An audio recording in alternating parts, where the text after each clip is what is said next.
시대 당시 가보나무 더 컸죠. 지금 저 정면에 분홍색 지붕 있는 건물 보이세요? 예. 저기는 그리스 정교의 가보나움 교회예요. 여기는 로마 카톨릭 프란치스코 수도회의 가버나움이에요. 그러니까 예수님 시대 당시 가버나움은 더 큰 장소인데 여기를 카톨릭에서 지금 요만큼을 구입을 해서 만들어 놓은 장소라 여기만 우리가 방문을 하는 거지 원래는 더 큰 그런 동네라는 거죠. 자, 우리가 회당 이야기를 아까 조금 해드렸었는데 회당의 시작이 바벨론 포로 시대라고 그랬죠. 근데 회당에서 저기 바벨론 토벌에서 돌아와서 성전과 회당이 같이 있었는데 AD 70년에 이제 성전이 파괴된 다음부터는 지금은 회당밖에 없는 거죠. 그래서 오늘날의 유대교가 그 회당 중심의 율법의 종교인데 이렇게 그늘로 오세요. 율법의 종교로 이제 바뀌게 된 거죠. 그런데 유대인들이 그러면 회당 중심의 율법 종교로 바뀌었다 보니까 그러면 안식일 되면 대부분 사람들이 회당 올 거 아니에요. 지금이야 이제 뭐 세속인들 많이 생겼으니까 그렇지만 과거에는 그랬을 거 아니에요. 다 회당 왔을 거 아니에요. 근데 회당 안식일날 걸어갈 수 있는 거리가 얼마냐면 2000 규빗이에요. 2000 규빗.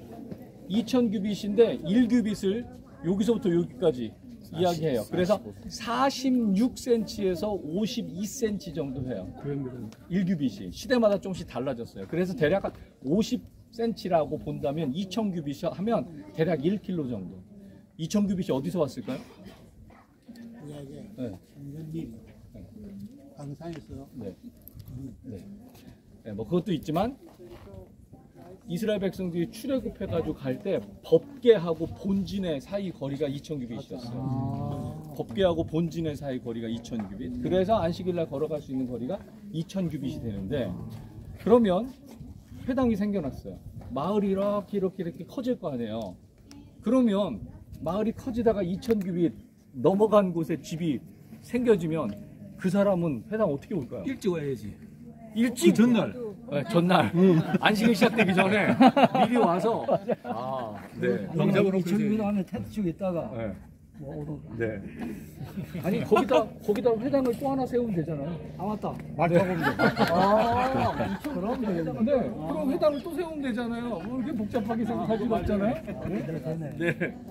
그래서 회당의 규모는 그 사방 2000규빗에 사람들이 얼만큼 살았는지에 대한 척도예요. 그래서 회당이 크다. 그러면 그 마을이 큰 거예요. 2000규빗 안에. 회당이 작은 거는 그만큼 할 필요가 없잖아요. 그래서 남자 여자 구분을 해서 지금도 이제 회당 예배를 드리거든요. 그래서 남자 만 13세, 여자 만 12세에 종교적인 성년식을 치러요. 여자 성년식은 없었어요. 요즘에 이제 새로 생겨진 제도지. 그래서 남자 13세에 종교적인 성년식을 치르는데 종교적인 성년식 치른 이후의 사람 최소 남자 10명, 성년식을 치른 사람 최소 10명이 민얀이라고 하는 기구예요. 그 기구가 만들어져야지 회당 예배가 시작이 돼요.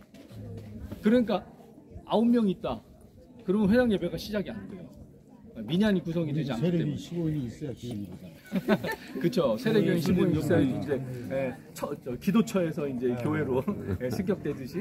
그래서 남자 10명이 최소는 있어야 돼요. 그렇게 해서 남자들이 들어갈 수 있는 공간이 어느 정도냐에 따라서 그 마을의 규모를 알 수 있는 건데 저 지금 뒤에 있는 저 건물이 회당이에요.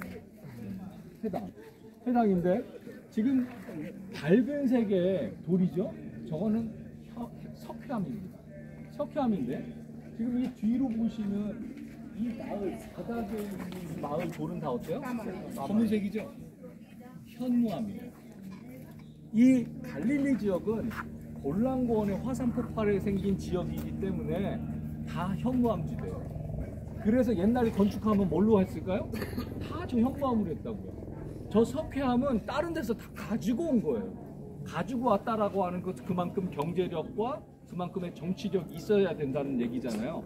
그래서 예수님 시대 당시에는 없었던 돌들이에요. 저 돌들. 그래서 이 가버나움에서 보시는 돌 중에 검은색은 예수님 시대 당시 거, 밝은 색은 비잔틴 시대 당시 거예요. 그래서 저거는 회당이긴 회당인데 바닥 기초는 다 검은색으로 이루어져 있어요. 그래서 예수님 시대 당시 회당 기초 위에다가 다시 비잔틴 시대 때 세워놓은 4세기 후반에 세워놓은 회당인데 저기 가보면 명표에 보면 회당이라고 써 있어요. 근데 오늘날의 학자들의 견해에 따르면 저곳은 회당이 아니고 과거 회당을 기념하는 장소로 놨을 거라고 봐요. 왜 그러냐면 이 장소가 베드로 집터 교회예요. 지금 바닥에 보시면 팔각형의 큰 구조물이 있는데, 네, 이리로 오세요. 바닥에 보시면 큰 구조물이 있는데 여기가 베드로 집터예요. 그래서 이 뒤에 일반 사람들이 살았던 집터하고 비교를 해보면 평수가 상당해요. 그래서 베드로 잘 살았네.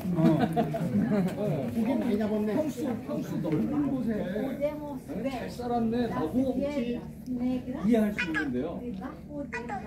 예수님 시대 당시에는 이런 모습이 아니었죠. 예수님 시대 당시에는 저런 모습이었어요. 그러다가 4세기부터 시작해서 여기에 교회가 만들어지면서 그 교회가 확장돼서 이만해진 거예요. 그래서 베드로 시대 때는 이만큼 하지 않았어요. 근데 지금 가운데 팔각형 바닥에 보면 검은색의 돌 흔적이 있는데 그게 원래 베드로 집터의 흔적이에요. 작은.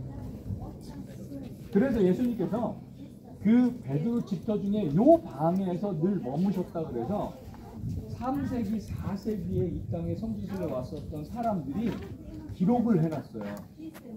벽에다가 십자가, 예수님 상징하는 문양 100여 개를 기록해 놓은 방이 하나가 있었어요.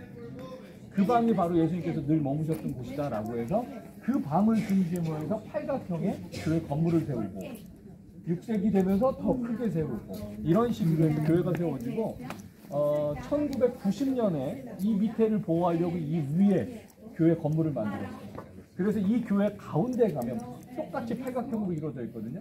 가운데 가면 네모나게 유리로 되어 있는데 그 유리 위에서 보면 어디가 보이냐면 이 팔각형 제일 바닥이 보여요. 즉 원래 베드로 집터가 위에서 바라도 보여요.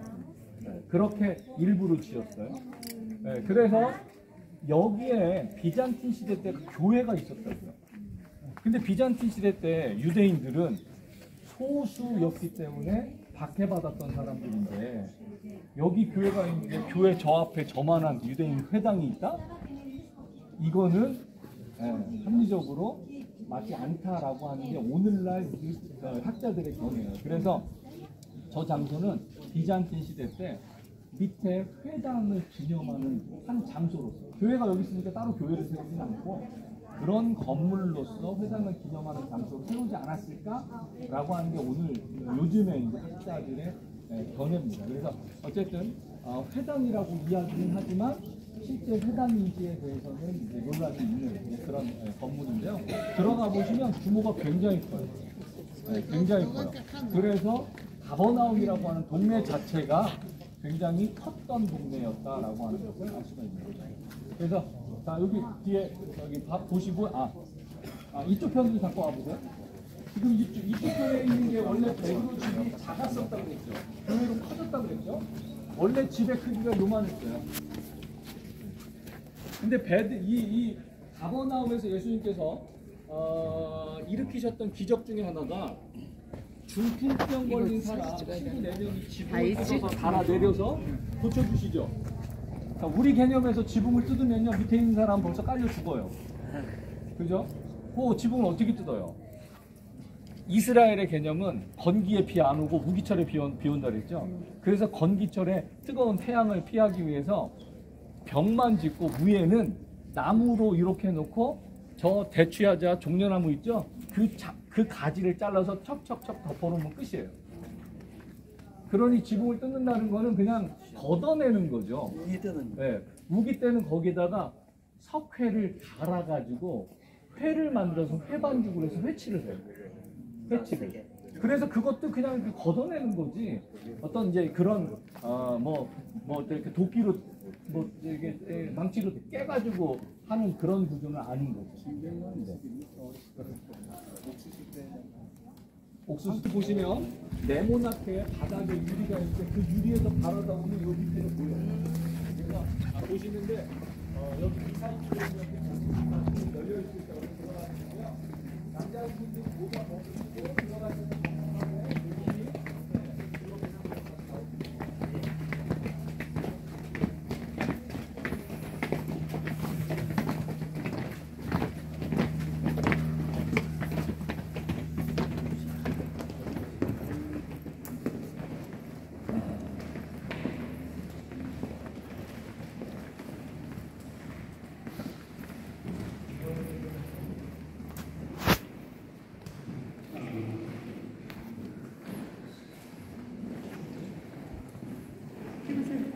무슨